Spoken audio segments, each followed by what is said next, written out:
जय हिंद साथियों, आप सभी को अपने इस लर्निंग यूट्यूब चैनल पर हार्दिक स्वागत है। हम सब शशि शरण सर के द्वारा लिखित एनसीईआरटी 360 डिग्री बुक को विस्तृत से अध्ययन कर रहे हैं, जिसमें से इतिहास क्लास 6 1 से लेकर के अध्याय 5 तक सभी क्वेश्चन को अच्छे तरह से रिवीजन कर लिए थे और वो भी फास्ट रिवीजन कर लिए थे। आज हम लोग अध्याय 6 से अध्याय 10 तक फास्ट रिवीजन करने जा रहे हैं। तो आप लोग सभी क्वेश्चन को अच्छे तरीके से और ध्यानपूर्वक इसको देखें। तो अध्याय 6 में नए प्रश्न नए विचार के क्वेश्चन को पढ़ेंगे। तो 1 नंबर में है, बौद्ध धर्म के संस्थापक कौन थे? तो कौन थे? तो गौतम बुद्ध थे, यानी कि गौतम बौद्ध धर्म के संस्थापक थे। ठीक है। 2 नंबर में बोल रहा है, बुद्ध का संबंध निम्न में से किस गण से था? तो किस गण से था? शाक्य गण से था। तो आंसर हो जाएगा शाक्य। फिर 3 नंबर क्वेश्चन में कह रहा है, निम्न में से कौन सा विकल्प असत्य है? तो इसमें से जो है, बुद्ध ने अपना प्रथम उपदेश लुम्बिनी में दिया था, ये असत्य है। तो आंसर हो जाएगा सी, ऑप्शन सी। इसका फुल डिटेल्स अगर पढ़ना चाहते हैं तो उसमें चैप्टर वाइज हम पढ़ा दिए हैं, तो वहाँ फुल डिटेल्स डिस्कस के साथ कि क्यों गलत हुआ ये सब हम बता चुके हैं। तो वहाँ जा कर के आप लोग डिस्क्रिप्शन में जा कर के आप लोग इसको पढ़ भी सकते हैं। ठीक है। क्वेश्चन नंबर 4 में कह रहा है, ज्ञान प्राप्ति होने के बाद बुद्ध ने अपना प्रथम उपदेश कहाँ दिया था? तो सारनाथ में दिया था। आंसर हो जाएगा बी। 5 नंबर में, निम्नलिखित में से बुद्ध के संदर्भ में कौन सा कथन सही नहीं है? इसमें बोल रहा है सही नहीं है, तो आंसर हो जाएगा इसमें से इनमें से कोई नहीं, सबका सब क्या है? यह इसमें सही नहीं है, यानी कि रॉन्ग बोल रहा है। तो इसमें से सबका सब सही है, इसलिए इनमें से कोई नहीं। गलत जो है इनमें से कोई नहीं, क्योंकि सबका सब ऑप्शन सही है। तो आंसर हो जाएगा डी। फिर क्वेश्चन नंबर 6 में कह रहा है, बुद्ध ने अपनी शिक्षा लोगों को प्राकृत भाषा में क्यों दी थी? क्यों दी थी? आंसर हो जाएगा सी, सामान्य लोग प्राकृत भाषा की समझ रखते हैं, इसलिए प्राकृत भाषा में दिए थे कि लोगों को समझने में कोई दिक्कत ना हो। और याद रखना है कि संस्कृत जो है वो सभी लोग, जो उच्च वर्ग के लोग हैं वो सब पढ़ते थे, लेकिन वही प्राकृत लोग, सभी वर्ग के लोग, नीच उच्च जितना भी है सबको समझ में आता था और पढ़ते थे। फिर क्वेश्चन नंबर 7, उपनिषद का शाब्दिक अर्थ क्या होता है? तो उपनिषद का शाब्दिक अर्थ जो होता है, गुरु के समीप बैठना। ठीक है, ऑप्शन बी आंसर हो जाएगा। क्वेश्चन नंबर 8, निम्नलिखित में से उपनिषद के संदर्भ में सही कथन को चुनें। तो इसमें से बोल रहा है कि सही कथन को चुनने के लिए बोल रहा है, तो सही कथन जो हो जाएगा, उपनिषद में अध्यापकों और विद्यार्थियों के बीच बातचीत संकलन किया गया है, यह सत्य हो जाएगा। फिर 2 नंबर में कह रहा है, इन चर्चाओं में गार्गी, घोषा, मैत्रेय जैसी स्त्री विचारकों का भी उल्लेख मिलता है, यह भी सत्य हो जाएगा। यानी कि 1 और 2 दोनों सत्य हो जाएगा, तो ऑप्शन सी आंसर हो जाएगा। फिर क्वेश्चन नंबर 9, जैन धर्म के 24वें तीर्थकार कौन थे? तो कौन थे? महावीर थे, तो ऑप्शन हो जाएगा बी आंसर। फिर क्वेश्चन नंबर 10, महावीर स्वामी ने कितने वर्ष की आयु में घर त्याग किए थे? कितने वर्ष? 30 वर्ष की आयु में अपना घर त्याग किए थे, तो ऑप्शन सी आंसर हो जाएगा।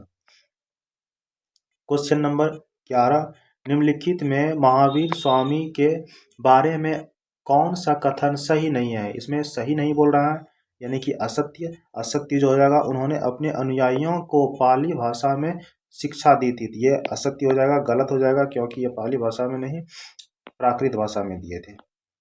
फिर क्वेश्चन नंबर 12, संस्कृत भाषा में व्याकरण की रचना करने वाले विद्वान कौन थे? तो व्याकरण की रचना करने वाले विद्वान जो थे, पाणिनि थे, तो ऑप्शन बी आंसर हो जाएगा। ठीक है। अब क्वेश्चन नंबर 13, क्वेश्चन नंबर 13 में जो कह रहा है, महावीर स्वामी और गौतम बुद्ध ने अपनी शिक्षा की भाषा में दी थी, यानी कि किस भाषा में दी थी? तो ये जो भाषा दिए थे दोनों ने, कौन सा भाषा में दिए थे? प्राकृत भाषा में दिए थे, तो ऑप्शन सी आंसर हो जाएगा। क्वेश्चन नंबर 14, क्वेश्चन नंबर 14 में कह रहा है, निम्नलिखित में से जैन धर्म के संबंधी कौन सा कथन सही नहीं है। इसमें असत्य पूछा है, तो जैन धर्म के संबंधी कौन सा सही नहीं है, तो ऑप्शन हो जाएगा डी, यानी कि वर्तमान रूप में उपलब्ध जैन धर्म की शिक्षाएं लगभग 1500 वर्ष पूर्व गुजरात के जामनगर नामक स्थान पर लिखी गई है। तो ये गलत है, क्योंकि ये गुजरात के जामनगर में नहीं लिखी गई थी। तो ये आंसर हो जाएगा डी। इसका डिटेल्स, फुल डिटेल्स हम इसका डिस्क्रिप्शन, ये डिस्कशन के साथ पढ़ा चुके हैं पहले वाले अध्याय में, यानी कि पहले क्लास में। ये जो क्लास चल रही है अभी, ये फास्ट रिवीजन चल रही है, जो कि 1 से लेकर के 5 तक इससे पहले के क्लास में हम पढ़ा चुके हैं। आज जो हम लोग पढ़ रहे हैं अध्याय 6 से अध्याय 10 तक का फास्ट रिवीजन कर रहे हैं। ठीक है, तो ये अध्याय 6 का, ये सॉरी अध्याय 6 का जो है क्वेश्चन नंबर 15 है। संघ में रहने वाले बौद्ध भिक्षुओं के लिए बनाए गए नियम किस ग्रंथ में मिलते हैं। तो किस ग्रंथ में मिलते हैं, विनय पिटक के ग्रंथ में मिलते हैं। तो आंसर हो जाएगा B, Vinaya Pitaka. Question number 16,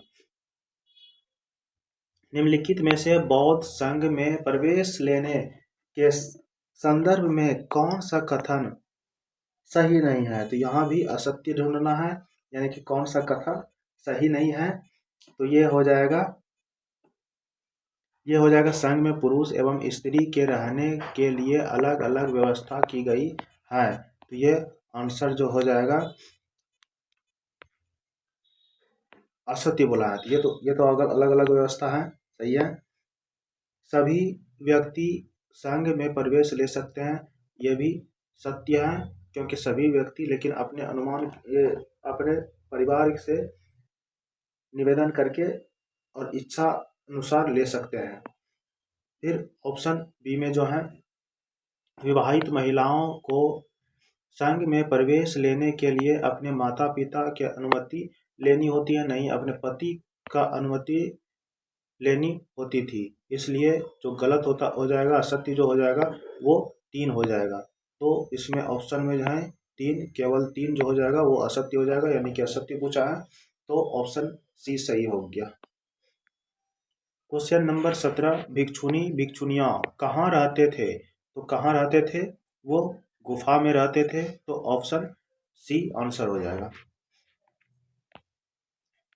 फिर पहाड़ियों को काट कर बनाई गई गुफा कार्लो गुफा, जहाँ भिक्षुनियाँ इन स्थलों में रहकर ध्यान करते थे।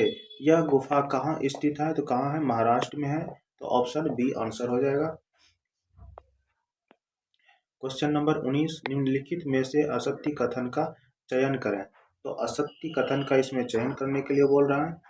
तो इसमें जो हो जाएगा, बुद्ध के अनुयायी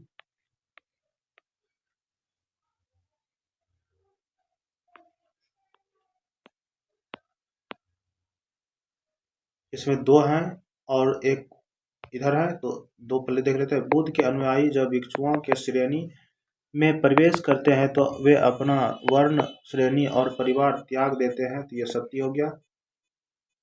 पहले मूर्तियों में बुद्ध की उपस्थिति सिर्फ खास संकेतों के माध्यम से दर्शाई जाती थी। अब बुद्ध की प्रतिमा बनाई, ये भी सत्य है, इसी तरह का होता था।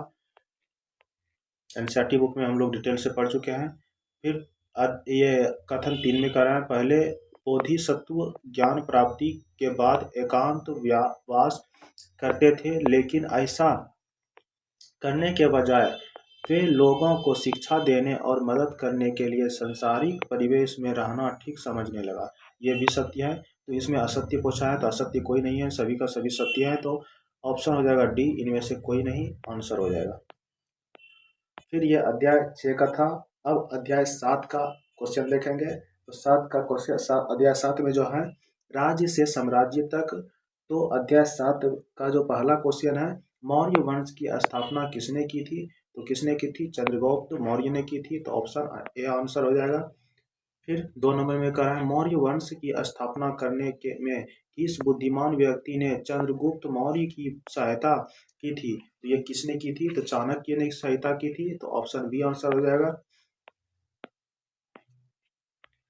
फिर निम्नलिखित में से मौर्य वंश के संदर्भ में कौन सा कथन सही नहीं सही है। तो इसमें सत्य पूछा है, तो कौन सा सही है। तो मौर्य वंश की संस्थापना 23वां वर्ष चंद्रगुप्त मौर्य ने की थी, यह सत्य है। तो पहला सत्य हुआ। अब दूसरा में साम्राज्य में बहुत से नगर थे जिससे उज्जैन उत्तर पश्चिम और मध्य एशिया के लिए आने जाने का मार्ग है, तो यह गलत है। ठीक है, उत्तर पश्चिम और मध्य एशिया, ये उत्तर पश्चिम जो दिया है यहाँ गलत दिया है। और फिर 3 नंबर में कह रहा है कथन 3 में तक्षशिला उत्तरी भारत से दक्षिणी भारत जाने वाले रास्ते में पड़ता है, ये भी गलत है। फिर 4 में कह रहा है कि इस वंश के संस्थापना करने में कौटिल्य ने चंद्रगुप्त मौर्य की सहायता की थी, ये सत्य है, चंद्रगुप्त मौर्य की सहायता की थी। तो इसमें जो 1 और 4 जो है ये सत्य है, यानी कि ऑप्शन ए आंसर हो जाएगा। बार बार हम कर रहे हैं, अगर फुल डिटेल से पढ़ना चाहते हैं तो अध्याय बार अध्याय हम पढ़ा चुके हैं, वहां जाकर के प्ले लिस्ट में जाकर के आप लोग पढ़ सकते हैं। क्वेश्चन नंबर 4 में जो कर रहा है, जब एक ही परिवार के कई सदस्य एक के बाद एक राजा बनते हैं तो उन्हें क्या कहते हैं। तो उन्हें क्या कहते हैं, वंशज कहते हैं, यानी कि वंश कहते हैं, ऑप्शन सी आंसर हो जाएगा।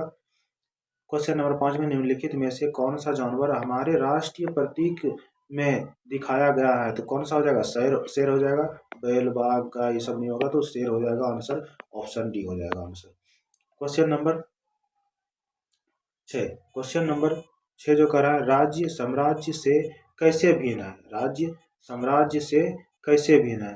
तो साम्राज्य राज्यों से बड़ा होता है, सही है। उनकी रक्षा करने के लिए बड़ी सेनाओं की जरूरत होती है, ये भी सही है। साम्राज्य को संचालन बड़ी संख्या अधिकारियों की जरूरत होती है, जैसे टैक्स इकट्ठा, ये भी सही है। यानी कि सबका सब सही है, तो उपरोक्त में से सभी आंसर हो जाएगा डी,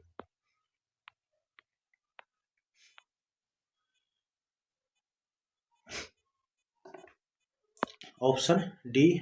अब क्वेश्चन नंबर 7, क्वेश्चन नंबर 7 का निम्नलिखित में से मौर्य प्रशासन के संदर्भ में कौन सा कथन सत्य है। तो इसमें सत्य ढूंढना है, तो कौन सा कथन सत्य है।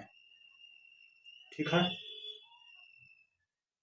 तो इसमें से 1 नंबर में है, मौर्य साम्राज्य बहुत ही बड़ा था, इसलिए इसलिए अलग अलग हिस्सों पर अलग अलग ढंग से शासन किया जाता था। तो ये सत्य है, ऐसा ही होता था। फिर 2 नंबर में पाटलिपुत्र और उसके आसपास के इलाकों पर सीधा नियंत्रण अधिकारियों का होता था, तो ये भी सत्य है। सॉरी, ये सत्य नहीं, अधिकारियों का नहीं होता था, राजाओं का होता था, तो ये असत्य है। 3 नंबर में कह रहा है, साम्राज्य के भीतर छोटे छोटे प्रांत थे जिस पर तक्षशिला और उज्जैन जैसी प्रांत राजधानियों से नियंत्रित होता था, यह सही है। तो ये ऑप्शन 3 जो है, सॉरी ये कथन 3 जो है ये सत्य है।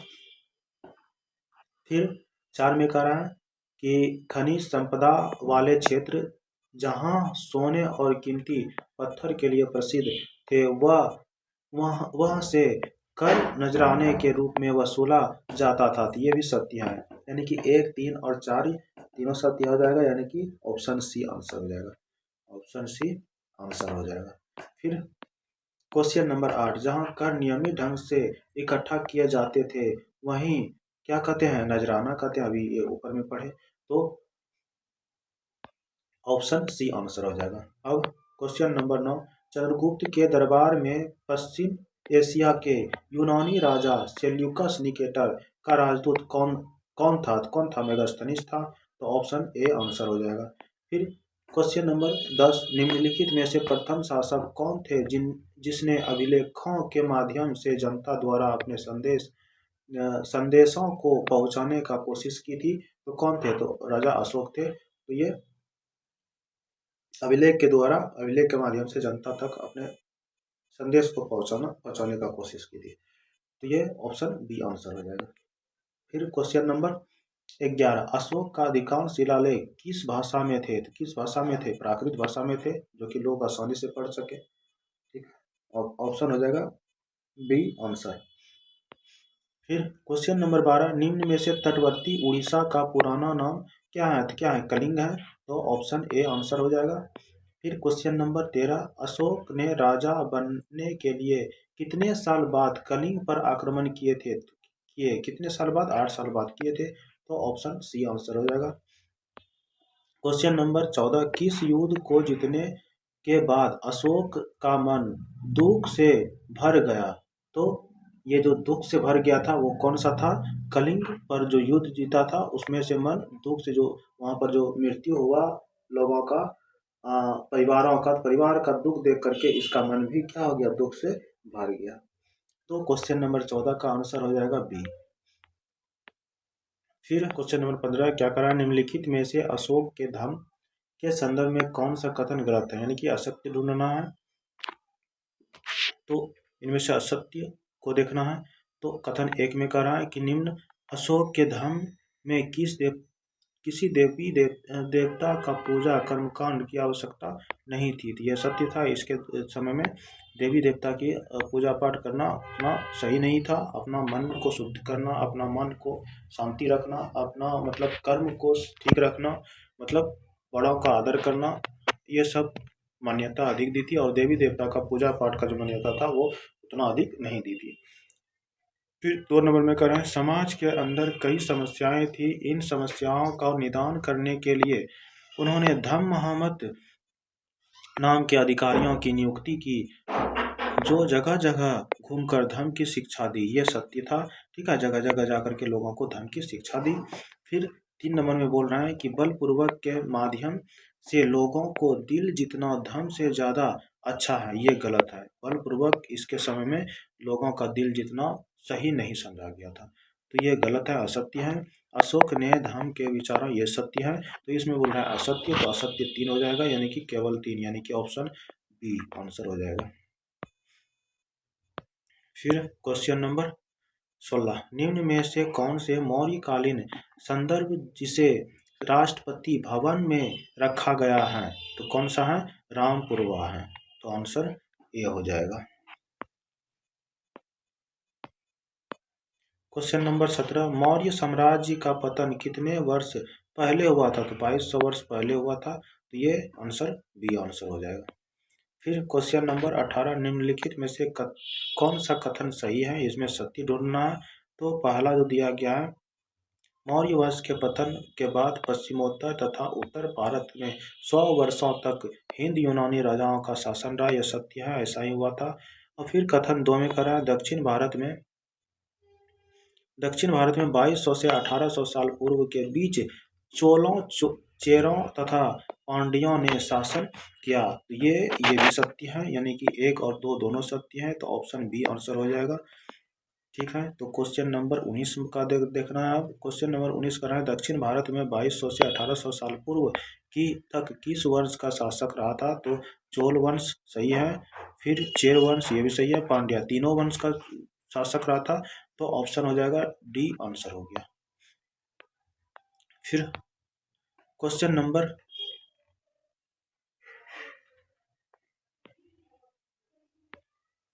ये क्वेश्चन नंबर 19 था, तो यह अध्याय 7 का जो था क्वेश्चन 19 तक ही था। अब अध्याय जो पढ़ना है 8 पढ़ना है। अध्याय 8 का क्वेश्चन देखना है। अध्याय 8 में है गांव, शहर और व्यापार, ठीक है। इसका 1 नंबर का जो क्वेश्चन कर रहा है, भारतीय उपमहाद्वीप में लोहे का प्रयोग लगभग कितने वर्ष पूर्व हुआ था? तो कितने वर्ष? 3000 वर्ष पूर्व हुआ था, तो ऑप्शन सी आंसर हो जाएगा। क्वेश्चन नंबर 2 कह रहा है कि 2500 वर्ष पहले प्रयोग किए जाने वाले लोहे के औजारों में क्या शामिल थे? तो क्या शामिल थे? हल के फाल, ये सही है, कुल्हाड़ी, ये भी सत्य है, तो कुल्हाड़ी भी शामिल था, यानी कि ए और बी दोनों सही है, तो इसमें से सी, ए और सी या बी होगा, तो दोनों सही है, तो आंसर हो जाएगा सी। फिर क्वेश्चन नंबर 3, निम्नलिखित में से सही कथन का चयन करें। इसमें सही कथन का चयन करना है। तमिल क्षेत्र में बड़े भूस्वामियों को वोलल्ला कहा जाता है, यह सत्य है। इसमें तमिल भाषा में इसी तरह का वोलल्ला कहा जाता है। फिर 2 नंबर में बोला तमिल क्षेत्र में भूमिहीन मजदूरों को अदिमई कहलाते हैं, तो ये भी सत्य है, अदिमई ही कहलाते हैं। फिर तमिल क्षेत्र में साधारण हलवाहों को दास केटसियार कहा जाता है, ये गलत है, ये दास केटसियार नहीं कहे जाते हैं। तो इसमें बोल रहे हैं सत्य, तो सत्य 1 और 2 दोनों सही है, तो ऑप्शन बी आंसर हो जाएगा। डिस्कशन पढ़ा चुके हैं, इसको बार बार बोल रहे हैं कि आप लोग अध्याय और अध्याय जो पढ़ाए हैं उसको एक बार जरूर देखें, उसके बाद फास्ट रिवीजन करें तो अधिक समझ में आएगा। क्वेश्चन नंबर 4 का रहा है भारत के उत्तरी गांव क्षेत्र के गांव के प्रधान को क्या कहते हैं, तो ग्राम भोजक कहते हैं, तो ऑप्शन सी आंसर हो जाएगा। क्वेश्चन नंबर 5 निम्नलिखित कथनों में असत्य कथन को लिखें, इसमें असत्य कथन को लिखना है। तो ये देश के उत्तरी हिस्से में गांव को प्रधान व्यक्ति को ग्राम भोजक कहलाता है, ये सत्य है। फिर यह पद अनुवांशिक पद नहीं था, ये असत्य है, इसमें ये अनुवांशिक था, इसलिए ये जो हो जाएगा, तो इसमें असत्य कथन बोल रहा है, तो बी आंसर हो जाएगा। ठीक है। फिर क्वेश्चन नंबर 7 उत्तर भारत स्वतंत्र कृषक को क्या कहते हैं, तो गृहपति कहते हैं, तो आंसर ए हो जाएगा। फिर क्वेश्चन नंबर 7 तमिल की प्राचीनतम रचनाओं को क्या कहते हैं, तमिल की संगम साहित्य कहते हैं, तो ऑप्शन ए ही आंसर हो जाएगा। क्वेश्चन नंबर 8 तांबे के सिक्कों पर विभिन्न आकृतियों को ठप्पे से बनाए जाने के कारण उसे क्या नाम दिया गया, आहत नाम दिया गया था, तो आंसर जो हो जाएगा बी हो जाएगा आंसर। क्वेश्चन नंबर 9 मथुरा नगर किसके लिए प्रसिद्ध है, तो किसके लिए प्रसिद्ध, यातायात के लिए सही है, मूर्तियों बनाने के लिए ये भी सत्य है, व्यापार करने के लिए ये भी सत्य, यानी कि सही तीनों है, तो उपरोक्त में से सभी, ऑप्शन डी आंसर हो जाएगा। फिर क्वेश्चन नंबर 10 क्या करा, निम्नलिखित में से मथुरा नगर के गतिविधियों को केंद्र होने के लिए क्या कारण था, ठीक है, केंद्र वो हो गया था ना, तो क्या कारण था, तो इसमें जो है 1 नंबर में मथुरा एक धार्मिक केंद्र रहा, यह बौद्ध धर्म विहार और जैन मंदिर हैं, ये सत्य है, ऐसा भी ये सब था। और फिर 2 नंबर में कह रहा है यह मूर्तियां बनाने की भी केंद्र थी, ये भी था, ये भी सत्य है। फिर मथुरा कुषाणों की पहला राजधानी था, नहीं, पहला राजधानी नहीं था कुषाण का। फिर 4 नंबर में कह रहा है मथुरा अभिलेखों में सुनारों, बुनकरों, लोहारों, टोकरी बुनने वाले, माला बुनने वाले, इत्र बनाने वाले उल्लेख मिलते हैं, ये भी सत्य है, यानी कि सही कथन इसमें बोल रहा है, तो सही कथन जो हो जाएगा 1, 2 और 3 तो गलत है, इसलिए 4 हो जाएगा, यानी कि ऑप्शन सी आंसर हो जाएगा। क्वेश्चन नंबर 11 शिल्पकारों और व्यापारी के संघ को क्या कहा जाता है, तो श्रेणी कहा जाता है, तो आंसर हो जाएगा बी। फिर क्वेश्चन नंबर 12 निम्न में से शिल्प और शिल्पकारों के बारे में कौन सा कथन असत्य है, इसमें असत्य कथन ढूंढने के लिए बोला है, तो उपमहाद्वीप के उत्तरी भागों में मिट्टी के बहुत पतले और सुंदर बर्तन मिले जिन्हें उत्तरी काले चमकीले पात्र, यह सत्य है। 2 नंबर में कह रहा है उत्तर भारत के कपड़ा महत्वपूर्ण केंद्र मदुरै और दक्षिण वाराणसी हैं, ये असत्य है, तो इसमें असत्य बोल रहा है कि और शिल्पकार व्यापारी संघ श्रेणी कहता है, ये भी सत्य है, शिल्पकारों व्यापारियों श्रेणी का कार्य अलग अलग होता है, ये भी सत्य है, तो ऑप्शन ये कथन 2 असत्य है, तो ऑप्शन किसमें है, ऑप्शन बी में कथन 2 है, तो आंसर हो जाएगा बी। फिर क्वेश्चन नंबर 13 उत्तर भारत में कपड़ा का महत्वपूर्ण केंद्र कौन था, तो कौन था, वाराणसी था, तो आंसर हो जाएगा ए। फिर अब क्वेश्चन नंबर 14 का रहा है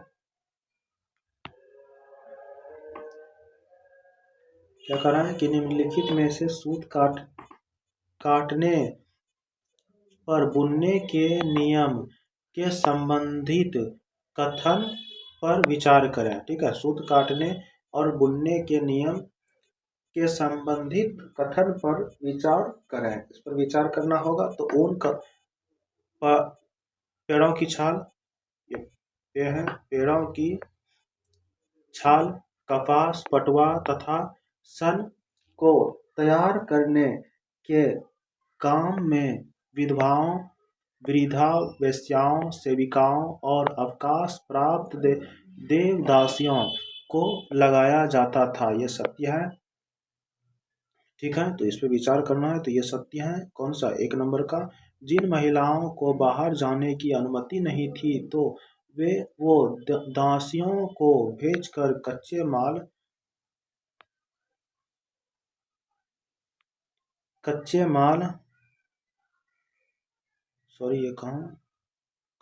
मंगवा सकती थी और उन्हें इनके काम के अनुसार पारिश्रमिक मिलता था। तो ये भी सत्य है। सॉरी, ये असत्य है। ये जो है कच्चे माल दूसरे को नहीं, खुद से कार्य करना पड़ता था। फिर कथन 3 में कह रहा है, अगर जो महिला अपना पूरा काम नहीं करती थी तो उन्हें जुर्माना के तौर पर उसके हाथ काट दिए जाते थे। ऐसा ही क्रूर निर्मम कार्य करते थे वो लोग। फिर 4 नंबर पर, औरतों द्वारा तैयार माल को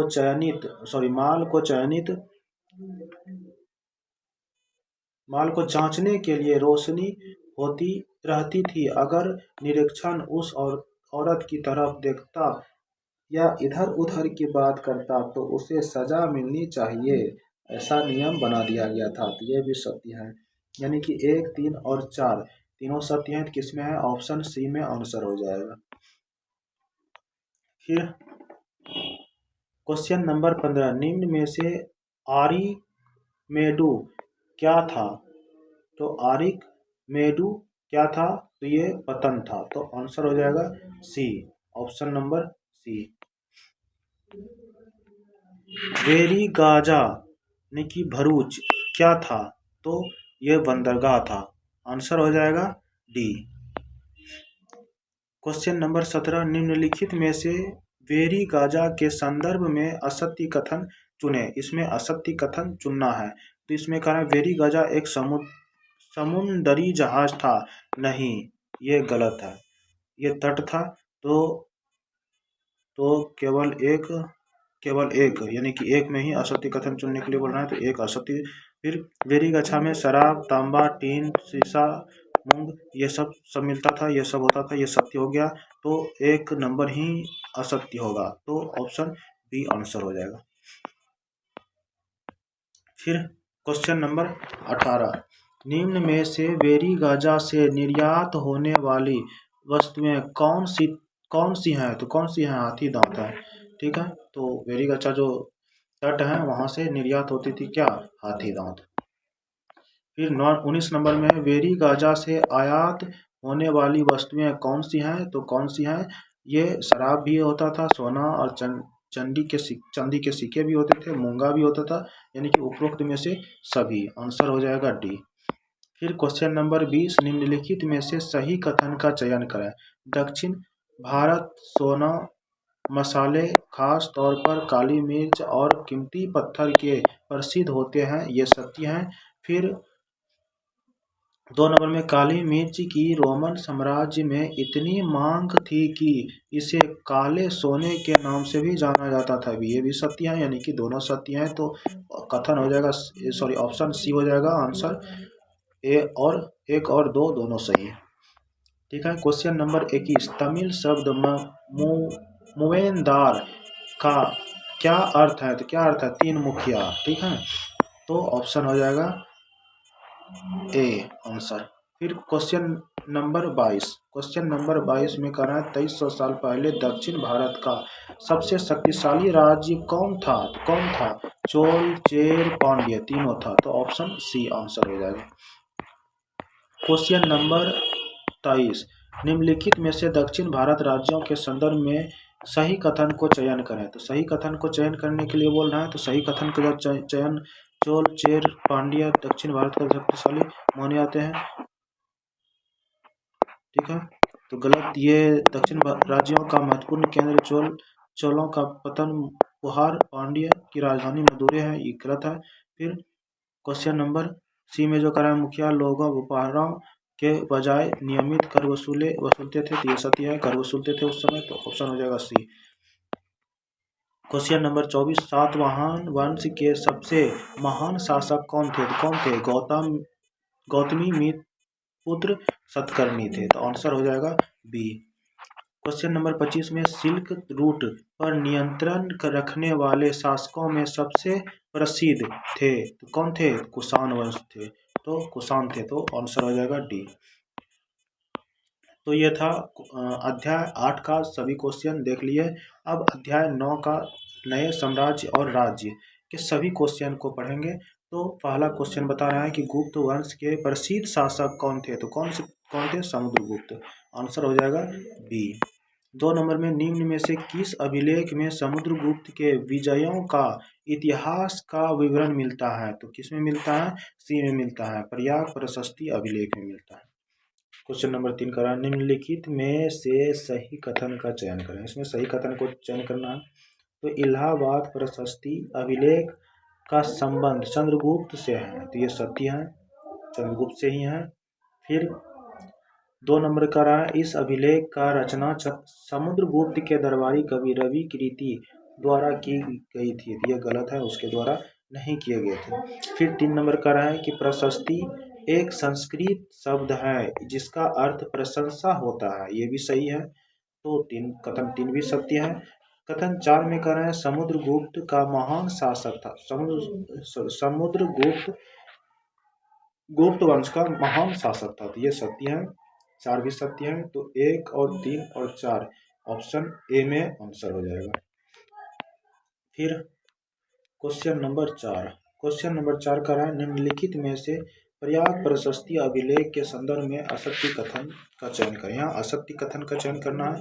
इस अभिलेख में आर्यव्रत के 9 राज्यों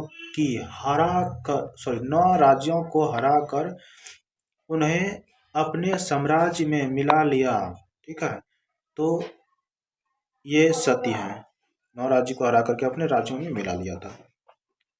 फिर बी में दक्षिणापथ से 18 शासक आते थे, इन सब शासकों को हराकर समुद्रगुप्त ने अपने साम्राज्य में मिला लिया, तो ये नहीं, गलत है।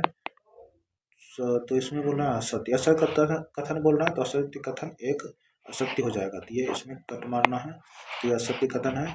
3 नंबर में कह रहा है बाह्य इलाकों के शासक कुषाण तथा शक शासक समुद्रगुप्त के अधीन स्वीकार की, ये भी सत्य है, अधिकार उसके अधीन रहना स्वीकार किए थे क्योंकि हरा दिया था उसको। फिर कथन 4 में करा पड़ोसी देश असम, तटीय बंगाल, नेपाल और उत्तर पश्चिम के संग जो समुद्रगुप्त के आज्ञा का पालन करते थे, तो ये भी सत्य है, यानी कि इसमें असत्य पूछा है तो असत्य 2 हो जाएगा, असत्य 2 हो जाएगा, तो आंसर बी हो जाएगा। फिर क्वेश्चन नंबर 5 निम्न में से किस शासक के सिक्कों पर वीणा बजाते हुए दिखाया गया है? तो कौन सा शासक थे? समुद्रगुप्त थे, तो समुद्रगुप्त ऑप्शन डी हो जाएगा आंसर। फिर क्वेश्चन नंबर 6 गुप्त वंश की कौन से पहले शासक थे जिन्होंने महाराजाधिराज की उपाधि मिली थी? ठीक है, तो ये चंद्रगुप्त प्रथम थे, तो आंसर हो जाएगा ए।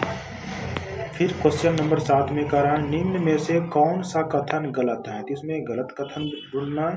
तो 58 ईसा पूर्व में प्रारंभ होने वाले विक्रम संवत को परंपरागत रूप से चंद्रगुप्त द्वितीय के नाम से जोड़ा जाता है, तो ये सत्य है। फिर बी में कह रहा है कि चंद्रगुप्त प्रथम ने शकों पर विजयों के प्रतीक के रूप में शक संवत की स्थापना की, गलत है, ये शक संवत का स्थापना जो किया था वो चंद्रगुप्त प्रथम, तो ये गलत हो रहा है। फिर इसमें गलत कथन भी बोल रहा है, तो ऑप्शन बी हो जाएगा, तो ऑप्शन बी आंसर हो जाएगा। फिर क्वेश्चन नंबर 8 निम्न में से हर्षवर्धन के दरबारी कवि कौन थे? तो दरबारी कवि कौन थे? बाणभट्ट थे, तो ऑप्शन सी आंसर हो जाएगा। फिर क्वेश्चन नंबर 9 हर्षवर्धन की जीवनी हर्षचरित का रचना किसने किया था? बाणभट्ट ने किया था, तो ऑप्शन सी आंसर हो जाएगा। फिर क्वेश्चन नंबर 10 क्या कर रहा है कि निम्नलिखित में से हर्षवर्धन के संदर्भ में सही कथन का विचार करें, सही कथन पर विचार करना है। तो इसमें 1 नंबर पर हर्षवर्धन अपने माता पिता और बड़े भाई के मृत्यु होने के जाने के बाद थानेश्वर के राजा बने, ये सत्य है। उनके बहनोई गिरिवंशनी कनौज के शासक थे, तो ये भी सत्य है। 3 नंबर में गिरिवर्मा की मृत्यु के पश्चात कनौज के अधीन कर लिया गया था, ये भी सत्य है। फिर हर्षवर्धन ने नर्मदा नदी के पार दक्कन के चालुक्य ने पुलकेशिन को हराया, यह सत्य है। ठीक है, तो इसमें जो बोल रहा है सत्य बोल रहा है, सत्य जो हो जाएगा ए हो जाएगा, तो ऑप्शन ए आंसर हो जाएगा। फिर क्वेश्चन नंबर 11। इधर 2 दिन से जो क्लास नहीं ले पा रहे हैं, इसका मुख्य कारण यह है कि मेरा तबीयत थोड़ा सा खराब हो गया है, जिसके सिर दर्द, बुखार, सर्दी ये सब हो गया है, जिसके कारण से हम परेशान हैं और क्लास नहीं ले पाए हैं। इसके लिए आप लोग से हम माफ़ी चाहते हैं। मेरा तबीयत पूरी तरह से ठीक हो जाने के बाद हम फिर एक दिन में सब क्लास, ज्योग्राफी भी, साइंस भी, पॉलिटी भी, हिस्ट्री भी, व्याकरण भी, साहित्य भी, सब का सब क्लास शुरू कर देंगे। फिर क्वेश्चन नंबर 11 का रहा है, निम्न में से दक्षिण भारत के राजवंशों के बारे में असत्य कथन पर विचार करें। तो इसमें असत्य कथन पूछ रहा है, तो 1 नंबर में बोल रहा है, पल्लवों का राज्य उनकी राजधानी कंचीपुरम के आसपास के क्षेत्रों से कावेरी नदी के डेल्टा तक फैला हुआ है, यह सत्य है, ऐसा ही था। फिर 2 नंबर में कह रहा है कि चालुक्य, इसमें असत्य कथन, ये सही है, तो ये तो सही नहीं हुआ। तो चालुक्य का राज्य कृष्णा और तुंगभद्रा नदियों के बीच स्थित था, तो ये भी सत्य है। फिर कथन 3 में कहा चालुक्य की राजधानी कांचीपुरम थी, ये असत्य है, कांचीपुरम नहीं थी, तो ऑप्शन सी आंसर हो जाएगा, क्योंकि असत्य बोला है। तो इसका डिस्कशन के साथ जो है ये हम पूरा पढ़ा चुके हैं पहले, अध्याय बार अध्याय। तो उसका जो राजधानी था कांचीपुरम नहीं था, तो इसलिए असत्य हुआ, क्योंकि एहोल था इसका राजधानी। तो इसका डिस्कशन हम पहले कर चुके हैं। फिर क्वेश्चन नंबर 12 जो है, निम्न में एहोल अभिलेख का संबंध किस शासक से है। याद रखना कि ये जो वीडियो अभी क्लास जो चल रहा है, ये क्लास फर्स्ट रिवीजन का है, इसलिए इसमें हम पूरा डिटेल से नहीं बता रहे हैं, सिर्फ क्वेश्चन और ऑप्शन ही बता दे रहे हैं। फिर क्वेश्चन नंबर 12 जो है, निम्न में एहोल अभिलेख का संबंध किस शासक से है। तो किस शासक से, पुलिकेशिन द्वितीय के से था। ठीक है, तो ऑप्शन सी आंसर हो जाएगा। फिर क्वेश्चन नंबर 13, एहोल अभिलेख प्रशस्ति को रचित क्या किसने, रवि कीर्ति ने, तो आंसर हो जाएगा सी। फिर क्वेश्चन नंबर 14, क्या करा, निम्नलिखित में से दक्षिण राज्य के प्रशासन के संदर्भ में कौन सा कथन असत्य है। इसमें असत्य का चयन करना है। तो पहला बता रहा है, प्रशासन की प्राथमिक इकाई गांव होती और उनकी महत्वपूर्ण राजस्व भूमि कर करती थी, ये असत्य हुआ। इसमें असत्य पूछ रहा है, तो ये तो सत्य हुआ। बी में कह रहा है, यहाँ की प्रशासनिक पद अनुवांशिक हुआ करते थे, तो ये भी सत्य है, यहाँ का प्रशासनिक पद जो था अनुवांशिक हुआ करता था, तो ये सत्य हुआ। फिर सी नंबर में कह रहा है, एक व्यक्ति एक ही पद पर कार्य करता था, तो ये गलत है, एक पद पर कई पदों पर कार्य करता था, इसमें ये नियम था, तो ये असत्य पूछा, तो आंसर सी ही हो जाएगा, तो ऑप्शन सी आंसर हो जाएगा। फिर क्वेश्चन नंबर 15 क्या करा, निम्न में पल्लव और चालुक्य वंश को किसने अंततः समाप्त कर दिया, किसने क्या दिया, तो ये चोल ने और पॉल ने, तो आंसर जो हो जाएगा डी, आंसर डी हो जाएगा। क्वेश्चन नंबर 16, ब्राह्मण भूस्वामियों का संगठन क्या कहलाता था, सभा कहलाता है। ठीक है, तो ऑप्शन सी आंसर हो जाएगा। फिर क्वेश्चन नंबर 17 क्या करा है, निम्न में से व्यापारियों के संगठन का क्या नाम है, तो क्या नाम है, तो नागरम नाम है, तो आंसर हो जाएगा बी। फिर क्वेश्चन नंबर 18, निम्न में से प्रसिद्ध नाटक अभिज्ञानम शकुंतलम के रचना कौन थे, तो कौन थे, कालिदास थे, तो ऑप्शन आंसर हो जाएगा ए। क्वेश्चन नंबर 19, निम्नलिखित में से प्रसिद्ध पुस्तक विभाग अभिज्ञानम शकुंतलम में किसकी कहानी मिलती है, तो किसकी कहानी मिलती है, दुष्यंत की, कौलान की नहीं मिलती है, दुष्यंत की और शकुंतलम की, तो आंसर हो जाएगा डी, ऑप्शन डी आंसर हो जाएगा, बी और सी दोनों। फिर क्वेश्चन नंबर 20, ग्रामवासी राजा के लिए क्या क्या लेकर आते थे, तो क्या क्या लेकर आते थे, तो दही लेकर के आते थे, गुड़ लेकर, जो रास्ते में जो जाते थे ये लोग परिभ्रमण करने के लिए। ठीक है, ये याद रखना। इसका डिटेल से एनसीईआरटी भी पढ़ा रहे हैं, ओरिजिनल एनसीईआरटी बुक, और इसका भी डिटेल से पढ़ा दे रहे हैं चैप्टर बाय चैप्टर, तो वो अवश्य पढ़ लें। तो क्या क्या था, दही, गुड़ और फूल की उपहार, उपरोक्त में से सभी, ऑप्शन डी आंसर हो जाएगा। तो ये था अध्याय 9 का सबका सब क्वेश्चन हम लोग अध्ययन कर लिए। अब हम लोग अध्याय 10 का अध्ययन करेंगे। तो अध्याय 10 में है इमारतें, चित्र तथा किताबें। तो इसका क्वेश्चन नंबर 1 है, स्तूप का शाब्दिक अर्थ क्या है? तो स्तूप का शाब्दिक अर्थ जो होता है टीला होता है। क्वेश्चन नंबर 2 है, निम्नलिखित में से असत्य कथन का चयन करें। इसमें असत्य कथन का चयन करना है। तो महरौली में कुतुब मीनार के परिसर में खड़ा यह लौह स्तंभ भारतीय शिल्पकारों की कुशलता का एक अद्भुत उदाहरण है। ठीक है, तो ये सत्य है, इसे असत्य देखना है। फिर 2 नंबर में, इसका निर्माण लगभग 1500 साल पहले हुआ था, ये भी सत्य है। फिर 3 में, इसकी ऊंचाई 7.2 मीटर और वजन 3 टन, ये भी सत्य है। 4 नंबर में करें, इसमें चंद्र नाम के एक शासक के जिक्र मौर्य वंश, ये असत्य है। ठीक है, तो असत्य कथन बोला है, तो असत्य 4 है, तो ऑप्शन सी आंसर हो जाएगा। फिर क्वेश्चन नंबर 3, महरौली का लौह स्तंभ किस शहर में स्थित है? तो किस शहर में स्थित है? दिल्ली में स्थित है, ऑप्शन ए आंसर हो जाएगा। फिर क्वेश्चन नंबर 4, निम्नलिखित में से स्तूप के बारे में कौन सा कथन सत्य है? इसमें सत्य कथन चुनना है। तो 1 नंबर में, स्तूप अलग अलग आकार के होते थे, कभी गोल या कभी लंबा, कभी बड़ा, कभी छोटा, तो ये सत्य हो गया। फिर सभी स्तूपों में एक छोटा सा डब्बा रखा जाता था, डब्बा में बुद्ध या उनके अनुयायी शरीर अवशेष द्वारा उपयोग किए गए कीमती पत्थर का सिक्का रखे होते हैं, ये भी सत्य है। फिर 3 नंबर बोल रहा है, स्तूप के चारों ओर परिक्रमा करने के लिए बना वृत्ताकार पथ को वेदिका नहीं परिप्रेक्ष्य कहते हैं, सॉरी ये असत्य हो गया। फिर 4 में, इस रास्ते को रेलिंग के घेर दिया जाता था जिससे वेदिका, सॉरी ये भी गलत है। तो 1 और 2 कथन सही है, तो ऑप्शन ए में आंसर हो जाएगा। क्वेश्चन नंबर 5, स्तूप के चारों ओर परिक्रमा के लिए वृत्ताकार पथ को क्या कहते हैं? अभी क्या कहते हैं? इसमें प्रदक्षिणा पथ कहते हैं, तो ये आंसर बी आंसर हो जाएगा।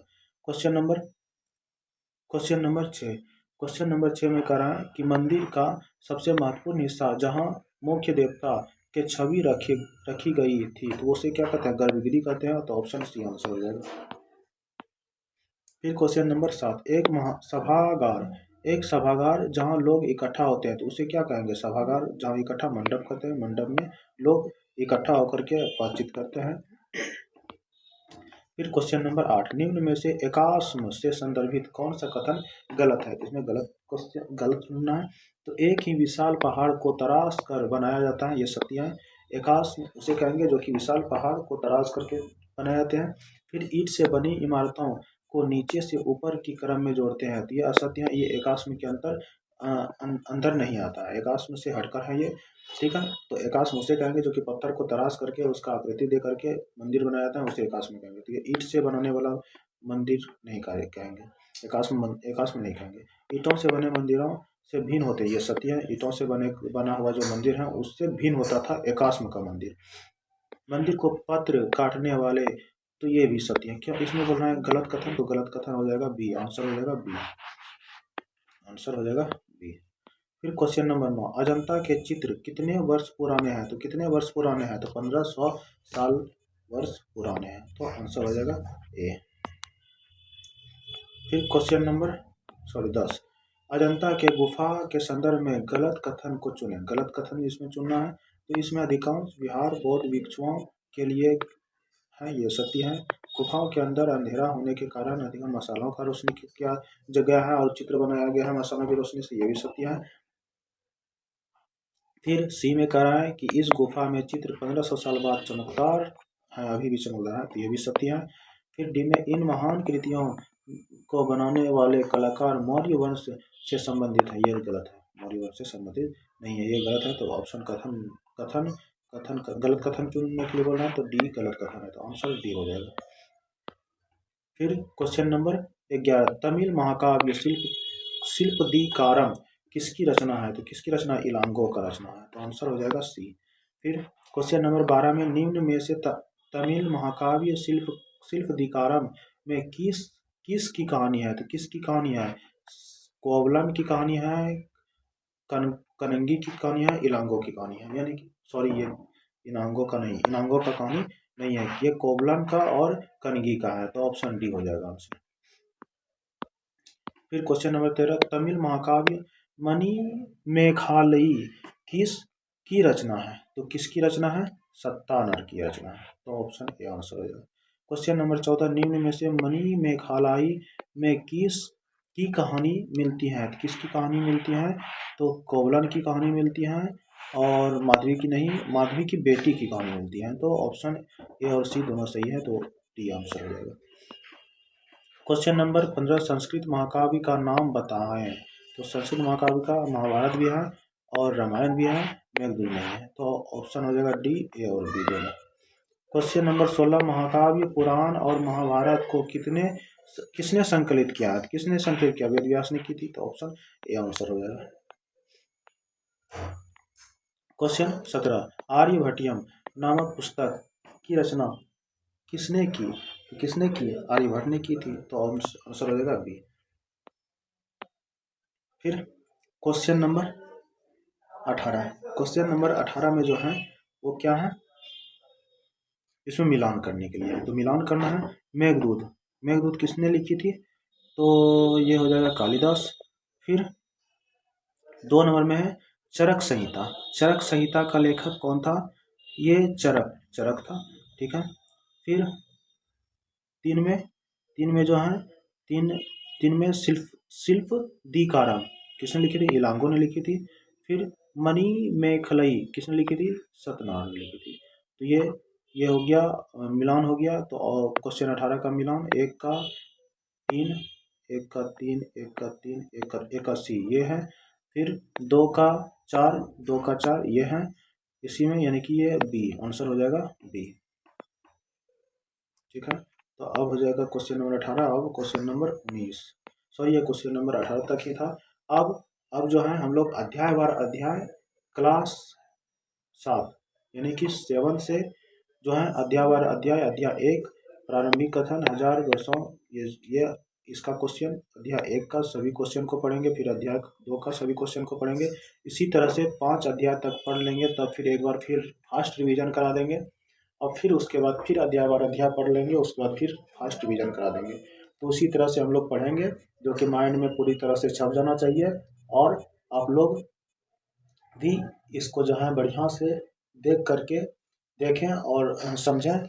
उसके बाद इसका रिवीजन करने के लिए PDF भी हम भेज दे रहे हैं, तो वो PDF से भी आप लोग देख सकते हैं, ठीक है। तो चैनल को सब्सक्राइब करें ताकि आप लोग के पास जो भी क्लास होगी वो आपके पास नोटिफिकेशन के माध्यम से आपके फ़ोन में, आपके YouTube में चला जाए, ठीक है। धन्यवाद, सभी को जय हिंद।